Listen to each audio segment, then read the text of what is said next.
Sebuah kisah mahakarya terbaik dari Esa Mintarja yang sangat populer di masanya, berlatar belakang kerajaan Singasari.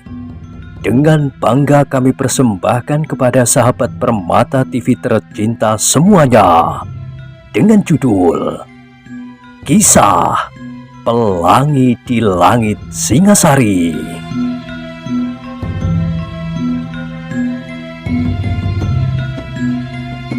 Pada kesempatan yang sangat baik ini, kita masuk pada episode yang ke-288.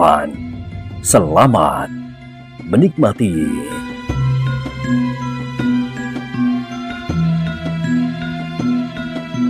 Pada episode sebelumnya telah diceritakan Ken Arok yang telah mengerahkan segenap kekuatan lahir dan batinnya untuk menaikkan keris itu ke dada Empu Gandring menjadi gemetar pula.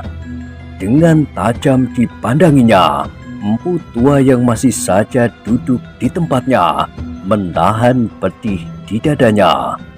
Sekali-kali terdengar Empu Gandring berdesis, namun yang paling tajam merobek-robek perasaannya adalah kecapan matanya yang semakin lama menjadi semakin sayu.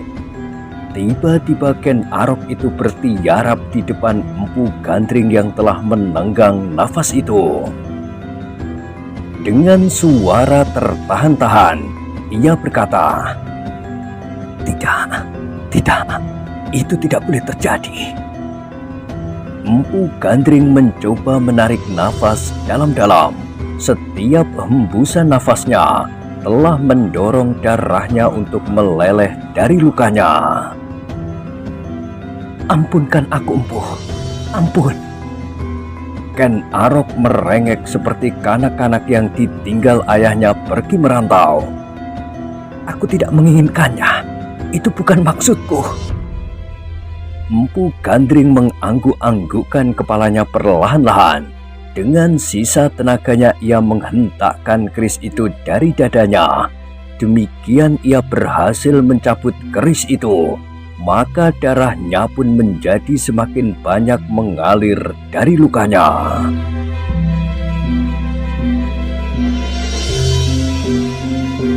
Sejenak diamat-amatinya keris yang sudah berlumuran darah itu.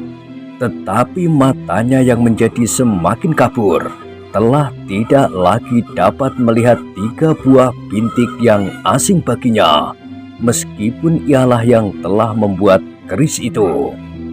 Ketika Ken Arok melihat Empu Gandring telah berhasil menarik keris itu, tiba-tiba ia berkata setengah meratap, "Empu, bunuhlah aku sebelum aku benar-benar menjadi semakin gila. Tolonglah aku, Empu. Bunuhlah aku." Tetapi tubuh Empu Gandring sudah menjadi semakin lemah ketika terlihat olehnya kilasan mata Ken Arok. Maka empu tua itu mencoba untuk berkata, "Kau telah membuat suatu kesalahan, Ger." Nafas Empu Gandring mengalir semakin cepat. "Selama ini kau adalah seorang prajurit yang baik. Tetapi Ken Arok sebagai seorang prajurit yang baik, agaknya telah mati bersama kematianku." Terasa dada Ken Arok tergores oleh kata-kata itu. Demikian parahnya. Terngiang kembali kata-kata loh gawi yang serupa dengan kata-kata yang diucapkan oleh Empu Gandring itu. "Aku menyesal, Empu. Karena itu, bunuhlah aku, supaya nafsu ini tidak menjalar ke seluruh Tumapel." Empu Gandring menggelengkan kepalanya. "Aku telah mencoba membunuh Empu. Adalah wajar apabila Empu membunuhku." Sekali lagi Empu Gandring menggelengkan kepalanya. "Sudah saatnya aku kembali kepada Yang Maha Agung, Ger. Tetapi Empu harus membunuh aku lebih dahulu. Dengan demikian, Empu telah membuat kebaikan di saat terakhir Empu. Ketahuilah Empu, dengan keris itu, aku akan membunuh Aku Tunggul Ametung. Aku akan memperistrikan Dedes, dan aku ingin menjadi seorang Akuwu, bahkan seorang maharaja. Karena itu, sebelum nafsu itu membakar Tumapel, sebaiknya Empu membunuhku.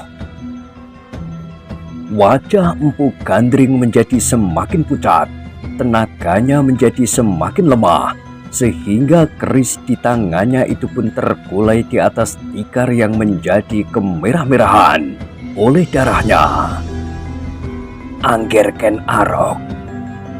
Suara Empu tua itu menjadi semakin lemah. Kalau kau menyesal, maka aku berpesan kepadamu, hancurkan sajalah keris itu, karena keris itu akan meminta korban dan korban. Akan datang saatnya keris itu membunuh Aku Tunggul Ametung, tetapi juga orang-orang lain. Karena itu, sebaiknya keris itu kau tiadakan saja. Ternyata aku telah mengulangi kesalahan Empu sekali. Empu. Hampir saja Ken Arok memekik. Dengan gerak naluriah kedua tangannya menutup mulutnya ketika ia melihat Empu Gandring itu menunduk. Semakin lama semakin dalam, meskipun ia masih tetap duduk, akhirnya tubuh itu diam. Diam sama sekali. Empu, bisik Ken Arok. Dengan tangan gemetar ia merayap maju. Ketika dirabanya tangan Empu Gandring, tangan itu seakan-akan telah membeku. Dada Ken Arok hampir meledak karenanya. Tiba-tiba dengan penyesalan yang luar biasa, ia mengambil keris itu perlahan-lahan dari tangan Empu Gandring. Kemudian ia meloncat berdiri sambil menggeram. Keris ini harus aku hancurkan. Harus. Mata Ken Arok menjadi nanar. Dipandanginya setiap benda yang ada di dalam sanggar itu. Dalam kegelapan hati, hampir saja ia membunuh dirinya. Tetapi dengan demikian ia tidak mungkin dapat memenuhi pesan Empu Gandring. Kalau keris itu ditusukkannya ke dadanya sendiri, maka keris itu masih akan tetap utuh, sehingga orang lain akan dapat mempergunakannya untuk membunuh sesamanya. Tidak, ia menggeram. Aku harus memusnahkan keris itu lebih dahulu. Ketika terlihat olehnya sebuah paron, maka hatinya berdesir. Dengan paron itulah agaknya Empu Gandring menempa keris-kerisnya, katanya di dalam hati. Karena itu, di atas paron itu pula, keris ini akan aku hancurkan. Dengan hati yang berdebar-debar, Ken Arok mendekati paron itu. Kemudian dikerahkannya segenap kekuatan dan kemampuan yang ada padanya. Diangkatnya keris itu tinggi-tinggi. Sekejap kemudian, dengan cepatnya keris itu terayun pula, seperti lidah api yang meloncat di langit. Keris itu menyambar paron.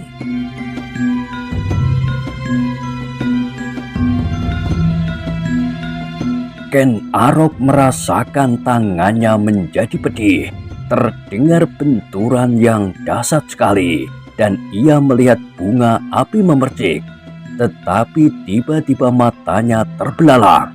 Keris yang digenggamnya ternyata masih utuh, dan yang lebih mengherankan, sehingga hampir ia tidak percaya kepada penglihatannya. Ternyata bahwa paron itulah yang menjadi hancur. Luar biasa. Keris ini memang luar biasa. Desisnya. Bukan keris ini yang luluh, tetapi paron itulah yang hancur. Ken Arok berhenti sejenak. Matanya menjadi nyalang. Sekejap dipandanginya keris di dalam genggamannya, dan sekejap ditatapnya paron yang sudah pecah berserakan itu. Keris ini tidak ada duanya di dunia. Dan tiba-tiba Ken Arok itu menggeram. Sayang, kalau keris sesakti ini harus aku hancurkan. Hanya dengan keris yang demikian inilah Tunggul Ametung dapat aku binasakan. Tiba-tiba saja Ken Arok itu meloncat menghambur keluar sanggar setelah mengganti kerisnya sendiri dengan keris Empu Gandring itu. Ia sudah tidak ingat lagi Empu Gandring yang meninggal di dalam sanggarnya. Ia sudah tidak ingat lagi untuk menghancurkan keris itu, dan apalagi untuk membunuh diri.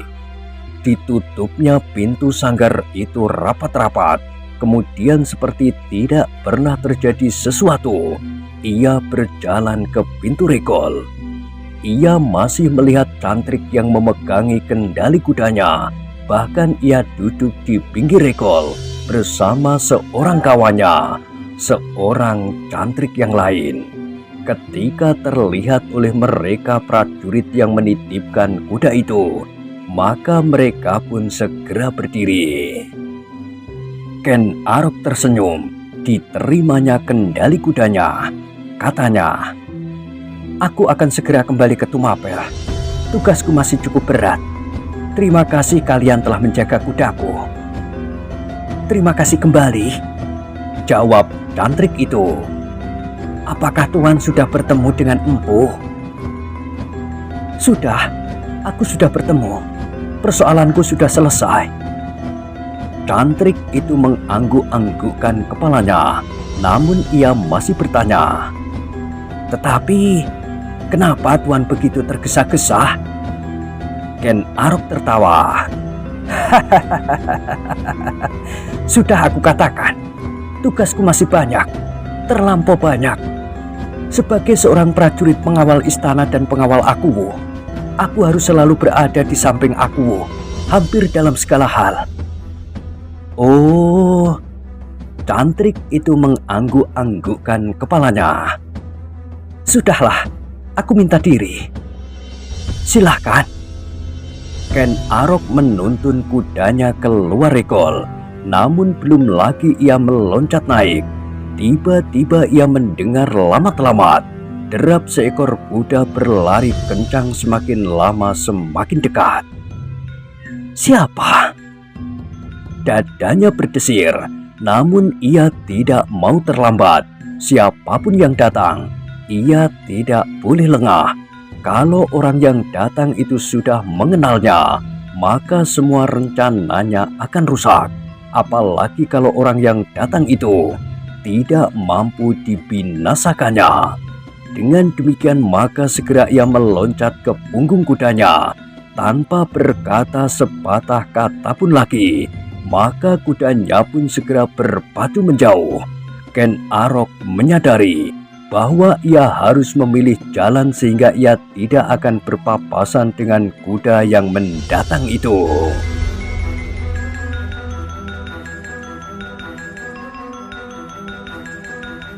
Sejenak kemudian kuda Ken Arok pun telah keluar dari padukuhan Lulumbang. Semakin lama kudanya berpacu semakin cepat.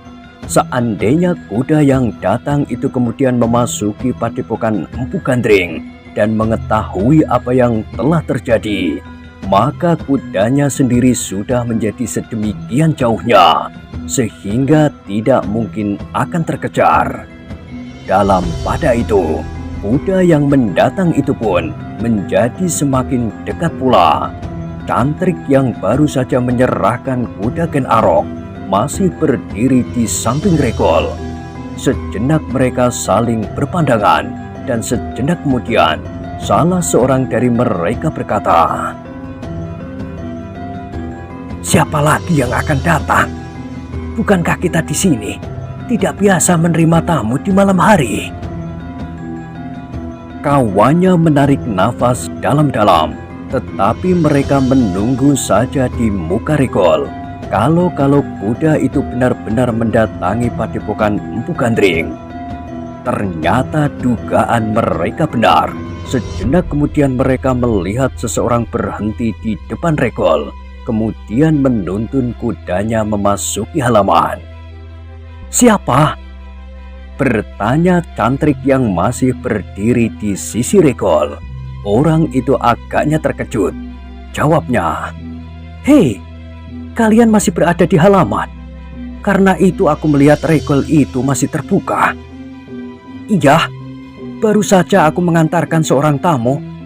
Tetapi siapakah tuan?" "Mahesa Agni, kemenakan Empu Gandring." "Oh, marilah. Baru saja Empu menerima tamu dari Tumapel. Baru saja." Mahesa Agni mengerutkan keningnya. Ditatapnya wajah cantrik itu, seolah-olah ia tidak percaya pada keterangannya bahwa di malam hari begini tamu Empu Gandring itu baru saja meninggalkan padepokan. "Berapa orangkah tamu itu?" bertanya Mahesa Agni. "1 orang." "Siapakah namanya?" Cantrik itu mengerutkan keningnya, kemudian ia menggeleng. "Aku tidak tahu, dan aku tidak bertanya siapakah namanya. Tetapi ia adalah seorang prajurit." "Prajurit?" "Iya, seorang prajurit."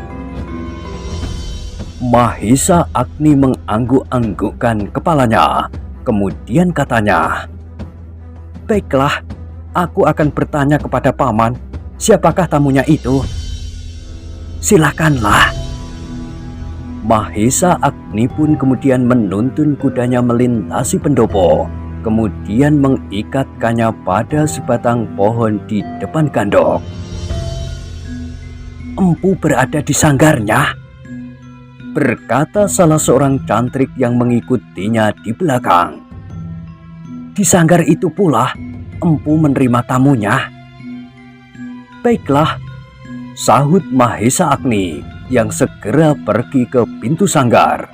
Beberapa saat yang lampau, ketika ia mengunjungi pamannya, ia sering juga melihat pamannya bekerja di sanggar itu. Perlahan-lahan Mahesa Agni mengetuk pintu, tetapi tidak ada jawaban.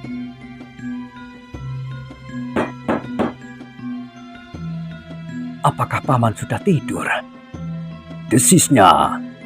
Sekali lagi ia mengetuk pintunya.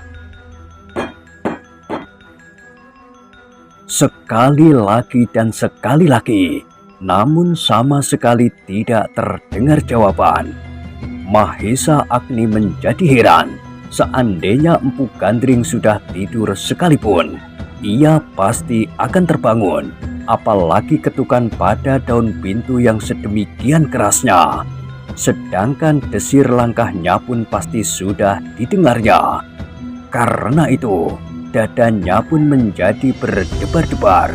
Ia mencoba melihat ke dalam lewat lubang-lubang dinding, tetapi ia sama sekali tidak melihat sesuatu.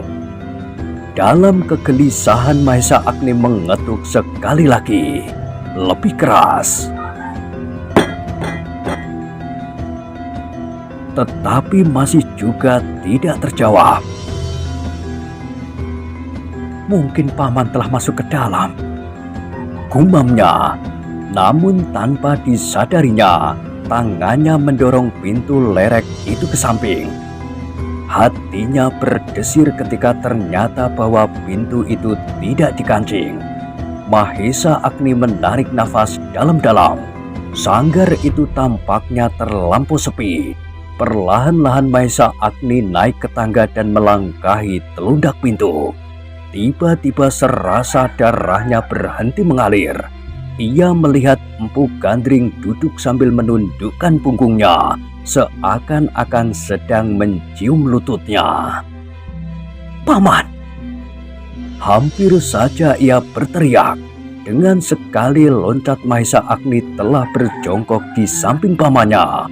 Ketika dengan serta-merta ia meraba tubuh pamannya, maka tubuh itu pun telah membeku. Sejenak Mahesa Agni serasa kehilangan nalar. Ia tidak mengerti apa yang harus dilakukannya, sehingga karena itu Mahesa Agni masih saja berjongkok di samping pamannya tanpa berbuat sesuatu. Baru sejenak kemudian, anak muda itu tersadar akan keadaannya.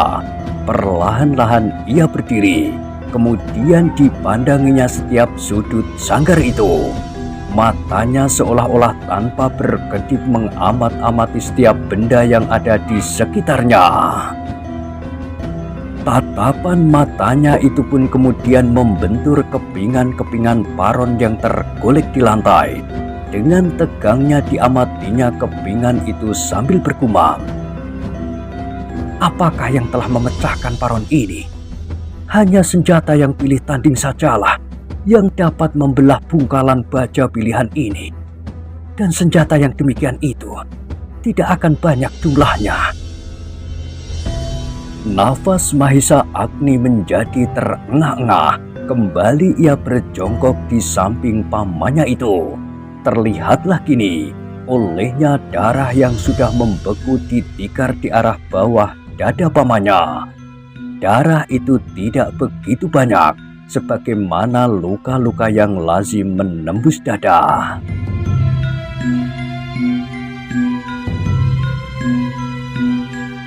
Senjata yang dahsyat. Pasti senjata ini pula lah yang telah membelah paron itu. Senjata ini pasti senjata yang luar biasa. Benar-benar luar biasa. Tetapi juga senjata yang sangat berbahaya. Debar jantung Mahesa Agni pun menjadi kian bertambah cepat. Ia tiba-tiba meloncat ketika ia melihat sebilah keris terkapar di lantai sanggar. Tetapi ia segera menjadi kecewa. Keris itu pasti bukan keris yang dipakai untuk menusuk dada Empu Gandring itu. Karena keris itu sama sekali tidak membekas darah dan menurut pengamatan Mahesa Agni, keris itu bukanlah keris yang dapat dibanggakan, apalagi untuk membelah paron di dalam sanggar keris Empu Gandring. Meskipun demikian, keris itu disimpannya juga di dalam geledek Empu Gandring. Mungkin suatu saat keris ini diperlukan. Setelah menyimpan keris itu, Mahesa Agni pun segera pergi keluar mencari cantrik yang ditemuinya di regol halaman.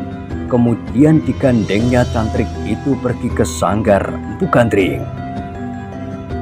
"Kenapa aku ini?" bertanya cantrik itu. Mahesa Agni tidak menjawab. Dituntunnya cantrik itu menaiki tangga sanggar kemudian melangkah masuk.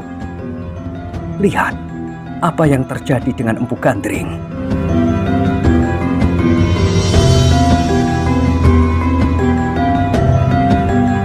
Cantrik itu sejenak berdiri membeku, kemudian terpekik keras-keras. Empu Gandring!" Dan cantrik itu pun terduduk dengan lemahnya di samping mayat Empu Gandring. Mahesa Agni yang berdiri di sampingnya, kemudian memegangi pundaknya sambil bertanya, "Katakan, bagaimanakah wujud prajurit itu menurut ingatanmu?" Cantrik itu mencoba mengingat-ingat, kemudian dengan suara gemetar ia berkata, "Seorang yang bertubuh sedang, tampan, dan memakai pakaian seorang prajurit." Mahesa Agni mengerutkan keningnya. Ada lebih dari 100 orang prajurit yang bertubuh sedang dan berwajah tampan. Memang terlampau sukar untuk dapat memilih salah seorang dari sekian banyak prajurit Tumapel. Namun tiba-tiba Mahesa Agni bertanya, "Apakah ciri pakaiannya yang paling kau ingat?" Cantrik itu mengingat-ingat sebentar, kemudian jawabnya, "Sebuah selempang tali yang berwarna kuning keemasan. Pasukan pengawal." Tanpa sesadarnya Mahesa Agni berdesis, "Ya, pasukan pengawal istana. Demikian ia menyebut dirinya sendiri." Ia dapat menyebut dirinya dengan sebutan apapun, tetapi pakaian itu telah mengatakan bahwa ia sebenarnya dari pasukan pengawal. Geram Mahesa Agni. Kalau saja ia tidak ingin menunggu ibunya datang dan memberi keseimbangan apabila terjadi guncangan perasaan, maka Mahesa Agni pasti sudah berpacu ke Tumapel. Demikian ia menyadari keadaan pamannya, maka segera ia teringat pada derap kaki-kaki kuda yang menjauh pada saat ia datang. Belum terlampau jauh, ia menggeram. Tetapi untuk menyusulnya sudah tidak mungkin lagi. Yang dapat dilakukan adalah mencarinya di seluruh bagian Tumapel, di barak-barak dan di rumah-rumah prajurit pengawal istana.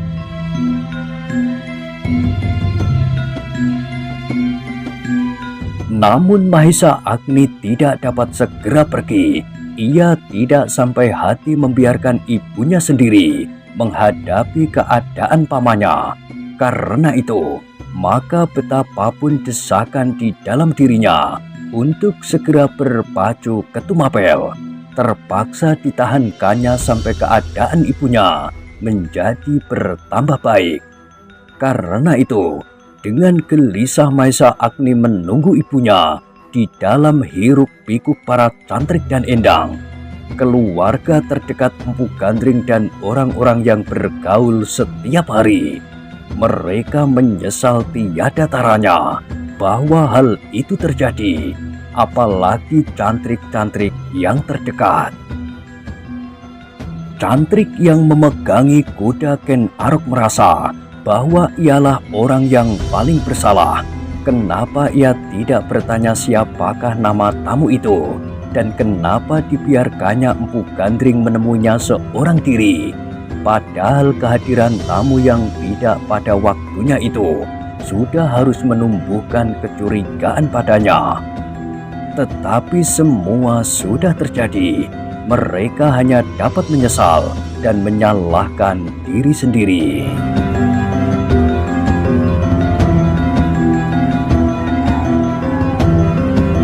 Kehadiran sebuah pedati yang membawa Ibu Mahesa Agni menambah padepokan Empu Gandring menjadi kian basah oleh air mata.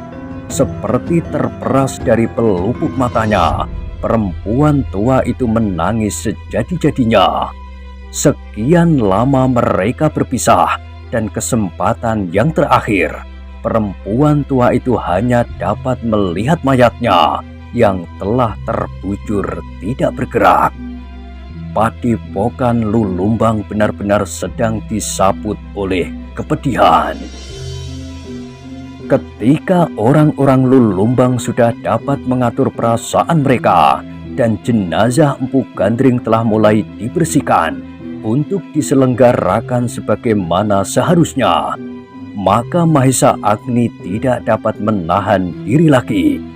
Setelah minta diri kepada ibunya dan menyerahkan perempuan tua itu kepada dua orang prajurit yang bertugas mengantarkannya, maka Mahesa Agni pun segera berpacu ke Tumapel tanpa menunggu pagi.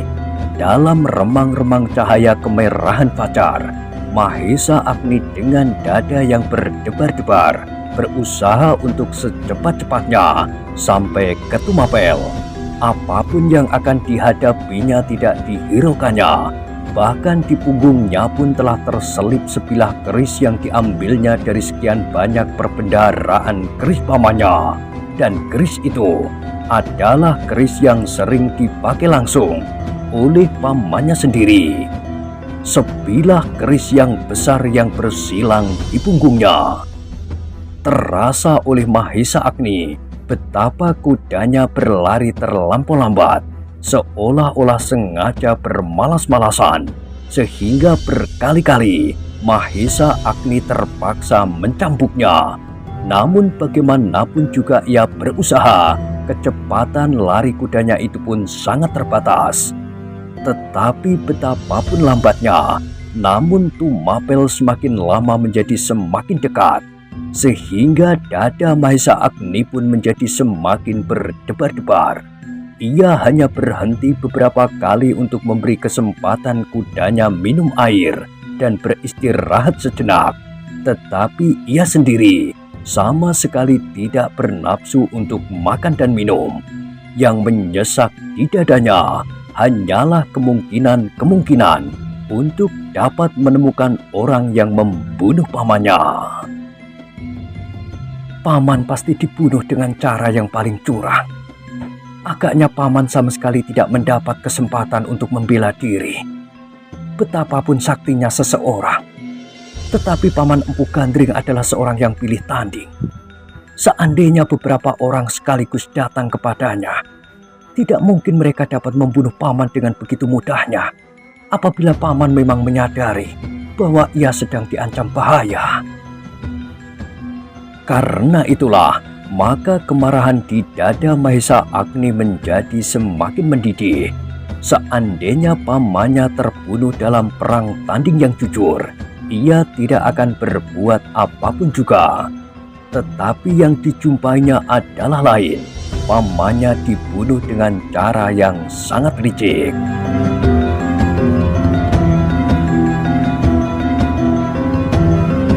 Beberapa saat setelah matahari melampaui puncak langit, Mahesa Agni telah memasuki telatah kota Tumapel. Sejenak ia menjadi ragu-ragu. Namun kemudian dengan bulat ia bertekad untuk menemui pemimpin tertinggi pasukan pengawal istana, Witantra. Witantra yang saat itu ada di rumahnya menjadi terkejut bukan buatan melihat kehadiran Mahesa Agni yang agaknya begitu tergesa-gesa. Karena itu, setelah mereka duduk di atas sehelai tikar, Witantra segera bertanya, "Aku melihat sesuatu yang tidak wajar telah terjadi. Benarkah?" "Iya," sahut Agni. "Paman Empu Gandring terbunuh." Witantra pun terkejut mendengarnya dan bahkan hampir ia tidak percaya. "Benarkah begitu?"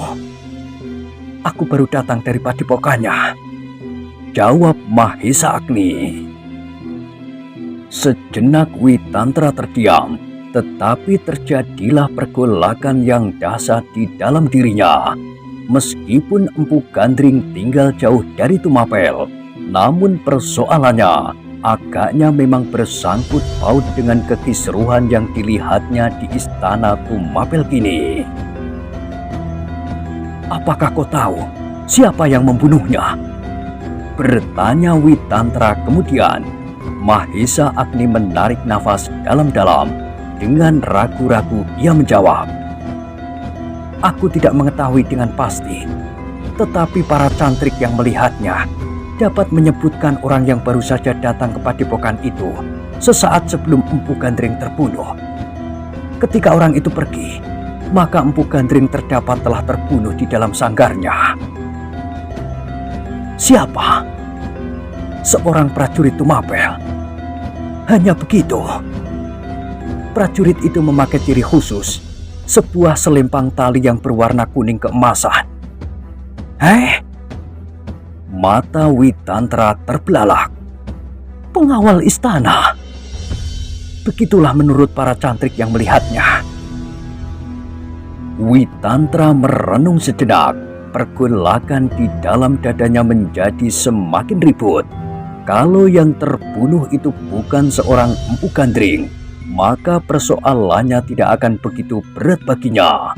Tetapi kali ini, yang terbunuh adalah seorang empu yang tidak ada duanya di Tumapel.